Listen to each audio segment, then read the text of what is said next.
Cuando hice la primera comunión me regalaron muchas cosas: balones, radios, ropa, juguetes, plata.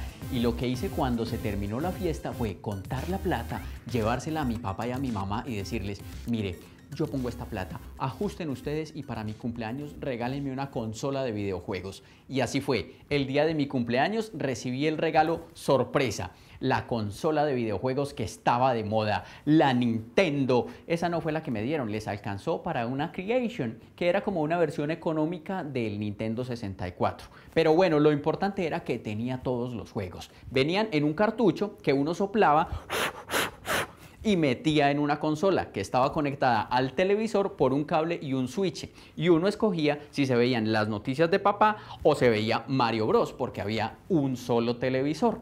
Jugué tanto Mario Bros que en la adolescencia me dejé el mostacho y siempre me preguntaba cómo sería meterse al mundo de Mario Bros y saber cómo construyeron esos mundos y esos personajes que uno podía manejar desde un control.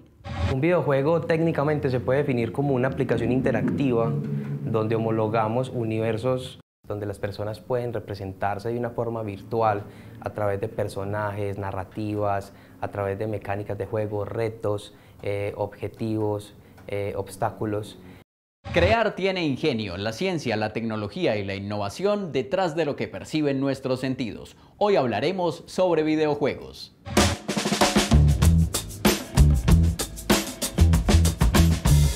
Antes de Creation también jugué Atari. Este no tenía controles, sino una palanca que en realidad se llama joystick y un botón rojo. Era de un amigo y jugaba cuando iba a su casa dizque a hacer tareas. Básicamente jugábamos Pac-Man, que es como un emoticón como los de ahora, pero de lado, y que trataba de comer galletas mientras lo perseguían unos fantasmas. La mamá de mi amigo decía: ustedes no vinieron a hacer tareas, pues eso no hacen sino jugar y jugar y jugar, porque era lo que se creía de los videojuegos, que solo servían para jugar y jugar, pero en realidad también sirven para hacer deportes o para aprender. De Pac-Man aprendí que es mejor comerse las galletas antes de que lleguen los fantasmas, y de Mario Bros que es mejor no acercarse a las plantas carnívoras y que el mostacho le queda solo bien a él. Pero ¿qué otras cosas mucho más útiles podemos aprender de los videojuegos? Si nos devolvemos un poco y nos devolvemos al concepto de juego, digamos que el juego es una característica natural del ser humano. Digamos que el videojuego como tal se vuelve un medio, es un medio de comunicación que tiene múltiples posibilidades y que a través de las mecánicas de juego nos permite romper la barrera a la distancia. Una característica muy fuerte a diferencia de otros medios audiovisuales y es la interactividad. Ese canal bidireccional de comunicación que permite que hayan dos partes que se comunican. Un videojuego técnicamente corre a través de un hardware, puede ser digamos una consola, un computador, un celular, puede ser incluso a través de la web. Ya digamos entrando más hacia el videojuego, desde la parte narrativa, se necesita muchas veces una historia, se necesitan unos personajes. Al igual que los sitios web, los videojuegos tienen frontend y backend. El frontend es todo lo que el usuario ve y a lo que puede acceder. El backend es todo lo que está detrás, que no es perceptible para el usuario, pero está ahí y hace posible que funcione. En este caso, el videojuego. El videojuego, digamos que se construye alternamente desde la parte visual. Hay videojuegos gráficamente de diferentes tipos, hay juegos 2D, hay juegos 3D. Digamos que ahí también hay diferentes profesionales que se articulan para trabajar en conjunto y desarrollar cada uno de los componentes. Entonces, principalmente estamos hablando la parte visual, toda la parte de programación. Si integramos una tercera parte, la parte del audio, que es el complemento del universo narrativo, porque el audio es parte fundamental para complementar digamos que la estrategia y que realmente el juego se sienta verosímil. Nuestro objetivo no es crear como tal un videojuego, nuestro objetivo es crear una experiencia y que esa experiencia sea de valor. Lo que estamos haciendo en este momento es trabajando con empresas y con clientes que nos piden juegos que generen aprendizaje. Y esos son los que más nos gusta desarrollar, por eso mismo que nosotros queremos que a través de los videojuegos la gente pueda aprender. Esto que estamos viendo en pantalla es un videojuego que le estamos haciendo a la enseñanza. Este cuenta una historia completa, entonces de Juana del Estonac. Y ellos querían hablar de su personaje fundador del colegio. En base a la historia de ellas que estamos creando el videojuego. Había que diseñar un juego biográfico ellos lo que más querían era cómo plasmamos en este mundo digital la vida de este personaje para que inspire a otras mujeres, ¿cierto? El público objetivo se hacía muy complejo, ya que querían impactar niñas muy pequeñas que se puede decir que en esa etapa de su vida no sabían leer. Entonces, el siguiente obstáculo era cómo hacemos un juego donde el usuario no tenga que leer, ¿cierto? En la preproducción va justo después de que firmamos el contrato con el cliente. Juan David nos dice, bueno, este es el proceso a llevar a cabo. Planeamos la reunión con el equipo para en la tarde. Cuando hacemos la preproducción empezamos a hacer lo que nosotros llamamos unos concepts, que son unos bocetos de los dibujos, y esto lo hacen nuestros artistas. Entonces, dependiendo de la idea y de lo que nos plasme el cliente, qué es lo que van buscando, nosotros les decimos, listo, estos son nuestras propuestas. Le presentamos varias propuestas de personajes, de escenarios, y nos vamos acomodando a lo que nos vaya diciendo el cliente. Nuestro equipo está conformado primero el arte 2D, que son las personas que se encargan de hacer todos los bocetos, todos los dibujos. Bueno, también hay en arte 2D algo que se llama UI, que son todas las interfaces con las que se encuentra el usuario. El loguito del play, de jugar, de parar. Tenemos el arte 3D, que es lo que modela el artista 2D, lo llevamos a artista 3D, se modela, se anima. Tenemos la parte de desarrollo, todos nuestros programadores se encargan de la codificación como tal de todos los juegos. El diseño de juego se enfoca mucho en lo que va a hacer el jugador constantemente, cuáles son sus acciones. Entonces, digamos que la construcción de personajes parte principalmente del guionista. Digamos que el videojuego necesita muchas veces de una historia, necesita de un universo, necesita de un componente que es, digamos, básico, que es un objetivo, obstáculos y un premio, donde el jugador puede, digamos, desenvolver esa tarea dentro de ese entorno para lograr, digamos, el objetivo, que al final es superar los niveles. Juegos tipo puzzles para resolver acertijos, juegos de deportes, hay RPGs donde las personas se involucran con un personaje y tienen un rol, que lo llamamos también juegos de rol. Hay videojuegos también de mesa que son traídos de un medio físico análogo ya a un medio digital. Los videojuegos también se clasifican de acuerdo a la plataforma. Los hay en consola, en computador o en dispositivos móviles. Los jugadores se clasifican de acuerdo al tiempo que invierten en esta actividad. Los gamers son los que más tiempo dedican a los videojuegos. Los casuales juegan con poca frecuencia y los hipercasuales juegan muy pocas veces. Un smartphone actual es una consola donde corren videojuegos y donde normalmente, digamos que hay una cantidad de juegos casuales, hipercasuales, juegos multijugador, shooters, o sea, hay una variedad tan grande en el celular que tenemos un acceso muy fácil. Digamos que los juegos hipercasuales pueden considerarse los juegos más sencillos, puesto que son juegos que poseen una mecánica sencilla, básica, un tap, un swipe, y con eso cumples el objetivo, tienes eso como herramienta de mecánica. Swipe es pasar o arrastrar. Cuando hago esto, estoy haciendo swipe. Tap es darle un golpecito a la pantalla. Esto es tap. Drag es pasar un objeto de un sitio a otro. Esto es drag. Y scroll es pasar la pantalla deslizando los dedos. Estos gestos se utilizan para algunos juegos desde el celular. En Flappy Bird se hace tap. En Angry Birds se hace swipe y en el adictivo Candy Crush se hace drag. Y yo lo que voy a hacer es clean porque está como sucia la pantalla. Ya si nos vamos al lado opuesto, ya tenemos juegos donde a través de una consola tenemos múltiples botones y tenemos que controlar un personaje. Si comparamos un hipercasual con Fortnite, pues las mecánicas de Fortnite son muchas. Los controles son mucho más complejos y una persona que no esté adecuada pues se le va a complejizar. Entonces hay que desarrollar una habilidad, hay que conocerse muy bien el juego, todas las características que el juego tiene y cómo los controlo. Entonces, digamos que son ejemplos muy claros de la diferencia entre un juego básico y un juego ya mucho más complejo desde su interacción.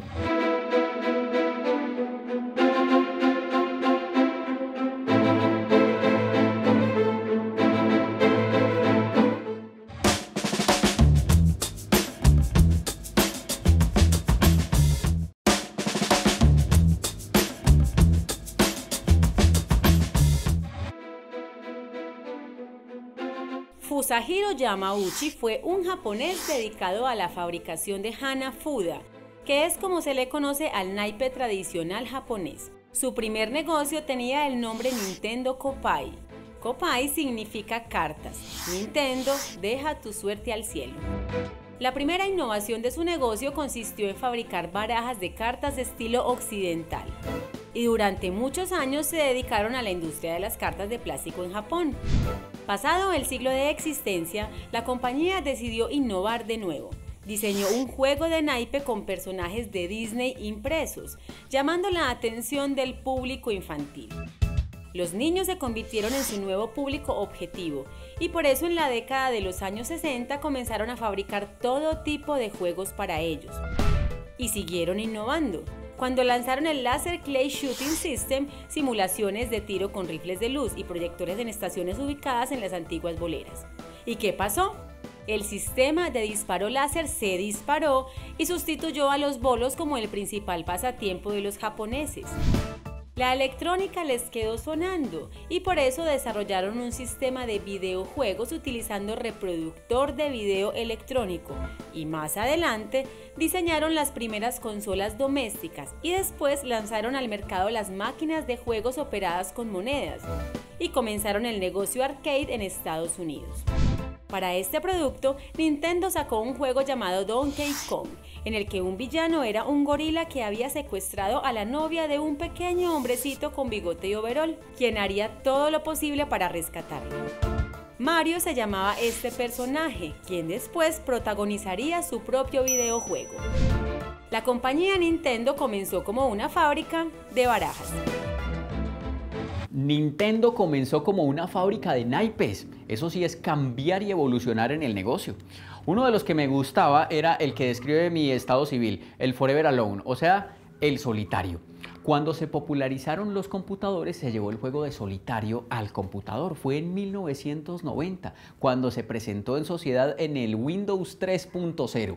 Yo iba muy animado con Pac-Man, con Mario Bros. Y con solitario, pero hasta ahí llegué. Los que implicaban ya mover más de dos cosas al mismo tiempo eran mucho para mi nivel de concentración y motricidad. Sí, dale, pase, pase. ¡Oh, eso! ¡Ah! Hasta que conocí FIFA y dije, esto es lo mío, fútbol, genial. ¿Y qué va? Ni con el Bayern Múnich, el Real Madrid y el Manchester United juntos lograba ganar un partido. Tronco hasta en FIFA. Y como ahí no se pueden comprar árbitros, grave. Y a propósito de FIFA, hace poco lanzaron una nueva versión. Tienen más de 300 clubes y más de 700 equipos disponibles. FIFA es de la compañía EA Sports y nació en 1993 y cada vez brindan una versión más realista de la experiencia. Es tan realista que ya solo falta que vendan lechón ahí afuera de esos estadios.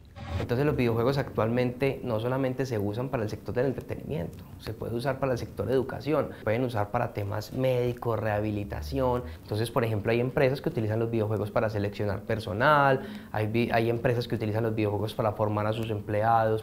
Un videojuego puede ser algo muy divertido para el que lo juega, pero es un proceso muy dispendioso y cuidadoso para el que lo hace.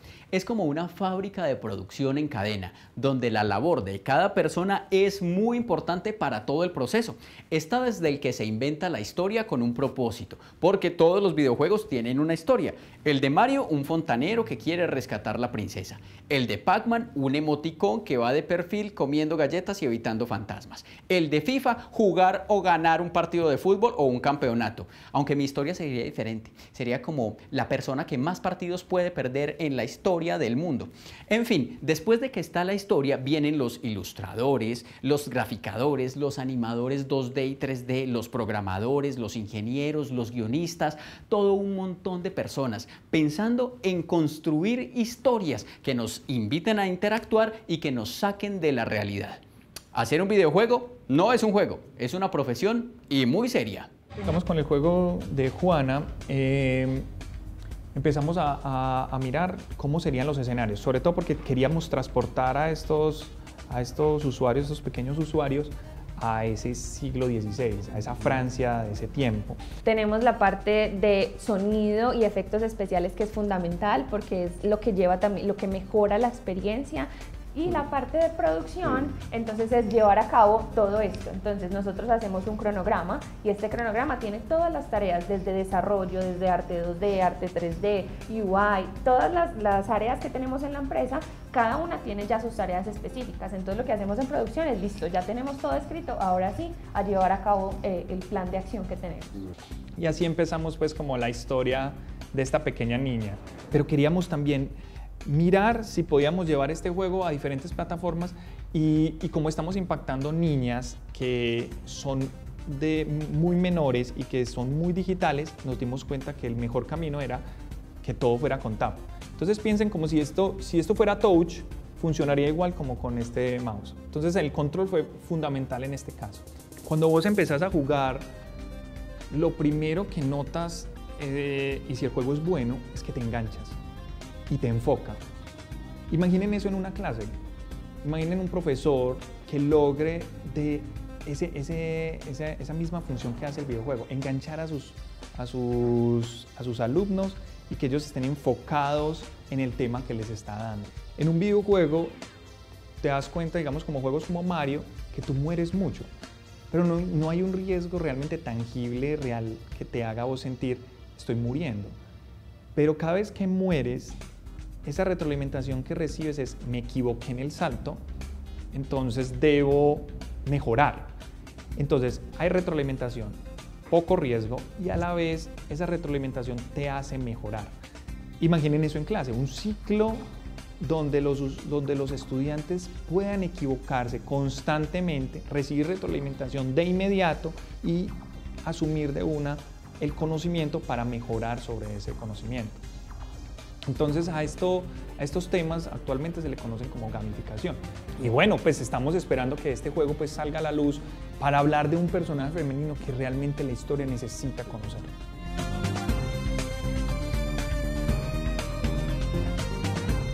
El juego AAA es básicamente lo que llamamos el estándar máximo de los juegos. El juego AAA es el juego, llamémoslo de una forma simple, donde la industria más grande a nivel mundial produce esos contenidos que tienen mayor estructura, mayor tamaño. Un San Andreas, un FIFA, son juegos AAA, juegos donde miles de personas participan en su estructuración. Las empresas indies son empresas de desarrollo de videojuegos pequeños que desarrollan para algunas plataformas y que son juegos, digamos, que tienen un alcance más pequeño. El más reciente juego de Nintendo es con realidad aumentada. Volvió Mario y esta vez con su carrito en físico, real, palpable. Se llama Mario Kart Live Home Circuit y combina elementos reales con la experiencia del videojuego. ¿Y cómo es esto? Pues uno genera el circuito en su casa. El carro va a empezar en la sala, va a ir a mi pieza, luego a la pieza de los papás, luego a la cocina, luego vuelve a la sala, pone el carrito en el piso y en ese momento se genera una interacción entre los elementos reales y la experiencia generada en pantalla. Y desde la consola se maneja el carrito de Mario que va por toda la casa mientras uno va viendo dónde va porque tiene una cámara que va grabando. ¿Ah? Siempre me quise meter en el mundo de Mario y Mario se terminó metiendo en mi casa. Hay muchos medios donde se reproducen los videojuegos. El medio de la realidad virtual, que es un medio muy emergente y que viene con mucha fuerza, también está incursionando mucho en ese sector, donde ya lo que hacemos es ponernos un dispositivo, hacer parte del mundo, o sea, ya rompemos como la cuarta pared, ya ahora sí hacemos parte del mundo y podemos interactuar con ese mundo recreado para poder cumplir los objetivos.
ya llegamos al punto que los videojuegos son un deporte, son los famosos eSports, donde ya tenemos estadios, donde las personas compiten. League of Legends es un juego de estrategia por equipos, en el que 2 equipos de 5 personas cada uno compiten para destruir la base de su oponente, y es tan famoso que ya tiene un mundial que va por su 10ª edición.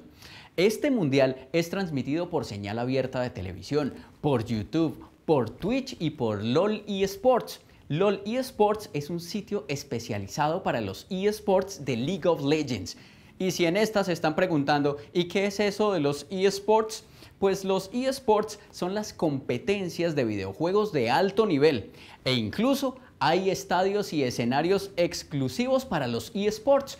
El más famoso queda en China, se llama Zhongxiang y es para 7.000 personas, y además está rodeado de pantallas LED para los que se quedan afuera pues puedan ver las competencias. Y si a todas estas se están preguntando, ¿y qué es eso de los eSports? Pues los eSports son competencias de videojuegos de alto nivel. De hecho, hay estadios y escenarios exclusivos para los eSports. El más impresionante queda en China. Se llama Zhongxiang y tiene capacidad para 7.000 espectadores. Y está rodeado de pantallas LED para que los que se quedaron afuera puedan ver las competencias. Miren en lo que fue a terminar los fines de semana con amigos y las cantaletas de la mamá. Incluso hay personas que dicen que los eSports deberían hacer parte de los Juegos Olímpicos. Los apoyo. Pensar que los videojuegos van a tener un límite es un tema, yo creo que es imposible, porque la industria nos ha mostrado en el corto tiempo que lleva, digamos que los videojuegos son un medio muy, a comparación de los demás, es todavía un medio emergente, también una industria emergente que ha crecido, cambia mucho.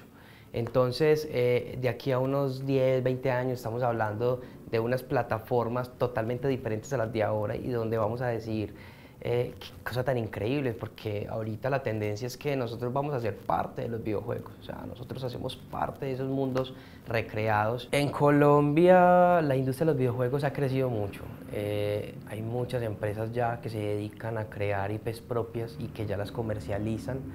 Hay empresas que se dedican a hacer, llamémoslo, maquila o a trabajar con otras empresas de otros países aportándole también equipo de desarrollo desde el país para títulos de consolas, para títulos en plataformas. El juego del momento se llama Among Us, Entre Nosotros. Está ambientado en el espacio y todos los jugadores deben encontrar cuál es el impostor mientras reparan una nave. Es tanta la sensación que está causando que un gomoso quiso evolucionar el juego y no lo hizo a realidad virtual o a realidad aumentada, sino en físico, como juego de mesa, como eran los juegos antes, tanta parafernalia y tanta tecnología para terminar en lo mismo de antes.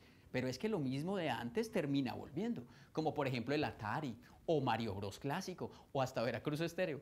Multijugador, individual, de combate, de rol, educativo, para consola, para tableta, para celular, AAA, de gamers o de jugadores ocasionales. Todos los juegos en algún momento nos han sacado de nuestra realidad y han sido posibles gracias a personas que se atrevieron a pensar diferente. Crear tiene ingenio. La ciencia, la tecnología y la innovación detrás de lo que perciben nuestros sentidos.